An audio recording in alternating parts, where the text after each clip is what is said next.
warahmatullahi wabarakatuh. Perkenalkan, nama saya Repiliano Priani dengan NIM E0F124039 dari kelas A Prodi Kesehatan Hewan. Saya akan menyampaikan proses penyampaian impuls pada konsentrasi positif dan negatif di dalam sel maupun di luar sel. Yang pertama adalah pola konsentrasi ion. Di dalam sel terdapat konsentrasi ion yang berbeda antara bagian dalam dan luar sel. Misalnya, ion natrium lebih banyak di luar sel, sementara ion kalium lebih banyak di luar sel. Perbedaan konsentrasi ini menciptakan potensial membran yang penting untuk transmisi impuls. Yang kedua ada potensial aksi. Ketika sel terstimulasi, misalnya oleh neurotransmitter, saluran ion di membran sel terbuka. Ion natrium masuk ke dalam sel, menyebabkan depolarisasi atau perubahan dari negatif ke positif, dan menghasilkan potensial aksi. Yang ketiga ada transmisi impuls. Potensial aksi bergerak sepanjang akson sel saraf.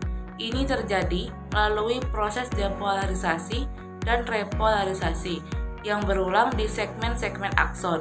Setelah depolarisasi, saluran kalium terbuka, memungkinkan ion kalium keluar dari sel yang mengembalikan membran ke potensial istirahat.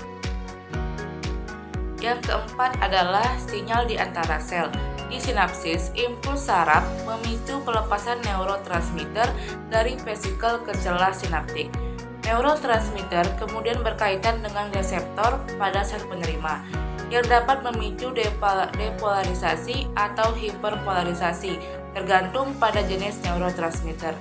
Yang kelima adalah regulasi dan keseimbangan pompa natrium dan kalium, membantu memulihkan keseimbangan ion setelah impuls, menjaga konsentrasi ion yang tepat di dalam dan di luar sel. Aksi potensial adalah perubahan cepat dalam potensial membran sel sebagai respon terhadap rangsangan. Dalam interaksi antar sel saraf, neurotransmitter dapat bersifat eksitatori atau inhibitatori. Neurotransmitter eksitatori menyebabkan ion positif seperti natrium masuk ke dalam sel, meningkatkan kemungkinan tercapainya ambang batas untuk memicu aksi potensial. Sebaliknya, neurotransmitter inhibitatori menyebabkan ion negatif masuk atau ion positif keluar, mengurangi potensial membran dan menghambat terjadinya aksi potensial. Interaksi antara kedua jenis neurotransmitter ini penting untuk menjaga keseimbangan sinyal dalam sistem saraf, mempengaruhi apakah aksi potensial akan terjadi atau tidak. Yang terakhir ada proses depolarisasi dan repolarisasi. Ketika neuron menerima rangsangan yang cukup kuat, membran sel mengalami perubahan yang membuat ion positif mengalir ke dalam. Hal ini menyebabkan peningkatan muatan positif di dalam sel, mengubah potensial membran. Setelah mencapai titik tertentu, saluran untuk ion positif menutup dan saluran untuk ion lain terbuka, memungkinkan ion tersebut untuk keluar dari sel. Proses ini mengembalikan muatan negatif di dalam sel, mempersiapkan neuron untuk menerima rangsangan selanjutnya. Baiklah, itulah materi yang dapat saya sampaikan tentang sistem saraf. Saya akhiri.